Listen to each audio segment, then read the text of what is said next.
আসসালামু আলাইকুম, সবাই কেমন আছেন? আমি আজকে নতুন একটা ভিডিও নিয়ে এসেছি। আমি আজকে লাউ পাতা দিয়ে তেলাপিয়া মাছ রান্না করব। তো কিভাবে রান্না করি সেটাই আপনাদের দেখাবো। তো আসুন আমার ভিডিওটা সবাই দেখতে থাকুন। রান্না করার জন্য পেঁয়াজ কাঁচা মরিচ কেটে নিয়েছি, 2 চামচ আদা রসুন বাটা নিয়েছি, ধনিয়া পাতাগুলো কুচি কুচি করে কেটে নিয়েছি, আলুগুলো কেটে নিয়েছি, লাউ পাতাগুলো কেটে ভালো করে ধুয়ে নিয়েছি, মাছগুলো কেটে ধুয়ে হলুদ লবণ দিয়ে মেখে নিয়েছি। এখন মাছগুলো ভাজার জন্য চুলার উপর একটা কড়াই বসিয়ে দিলাম। এরপর পরিমাণ মতো তেল দিয়ে দিলাম। তেলটা হালকা গরম হয়ে আসলে মাছগুলো এক এক করে তেলের মধ্যে দিয়ে দিলাম। মাছগুলো এক পাশ ভাজা হয়ে গেছে, এখন আমি উল্টে পাল্টে ভালো করে ভেজে নেব। ভাজা হয়ে গেছে, এখন আমি উঠিয়ে নেব। উঠিয়ে নিয়েছি। আমি আবারও চুলার উপর একটা কড়াই বসিয়ে দিলাম। এরপর পরিমাণ মতো তেল দিয়ে দিলাম।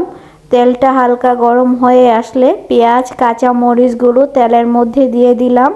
এখন নেড়ে চেড়ে হালকা একটু ভেজে নেব। ভাজা হয়ে গেছে, এখন আদা রসুন বাটাগুলো এর মধ্যে দিয়ে দিলাম। এখন নেড়ে চেড়ে একটু ভেজে নেব। ভাজা হয়ে গেছে, এখন অল্প পরিমাণ পানি দিয়ে দিলাম মশলা কষানোর জন্য। এখন মশলাগুলো দিয়ে দেব।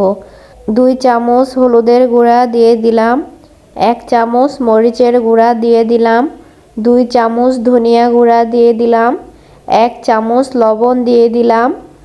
এখন নেড়ে চেড়ে ভালো করে কষিয়ে নেব। কষানো হয়ে গেছে, এখন আলুগুলো এর মধ্যে দিয়ে দেব। আলুগুলো নেড়ে চেড়ে একটু মিশিয়ে নেব। মেশানো হয়ে গেছে, এখন লাউ পাতাগুলো এর মধ্যে দিয়ে দিলাম। এখন নেড়ে চেড়ে লাউ পাতাগুলো মশলার সাথে ভালো করে মিশিয়ে নেব। মেশানো হয়ে গেছে, এখন পরিমাণ মতো পানি দিয়ে দিলাম। এখন একটু নেড়ে চেড়ে সিদ্ধ করার জন্য ঢাকনা দিয়ে ঢেকে দিলাম। 15 মিনিট পর ঢাকনাটা উঠিয়ে নিলাম। লাউ পাতার আলুগুলো সিদ্ধ হয়ে গেছে। এখন মাছগুলো এক এক করে এর মধ্যে দিয়ে দিলাম। অল্প কিছুক্ষণ পর 2 চামচ জিরা গুঁড়া এর মধ্যে দিয়ে দিলাম। এখন আলতোভাবে একটু নেড়ে চেড়ে দিলাম। এখন আমি লবণটা চেক করে নেব। লবণটা একটু কম হয়েছে, তাই আমি আবারও একটু দিয়ে নিলাম। অল্প কিছুক্ষণ পর ধনিয়া পাতাগুলো দিয়ে দিলাম।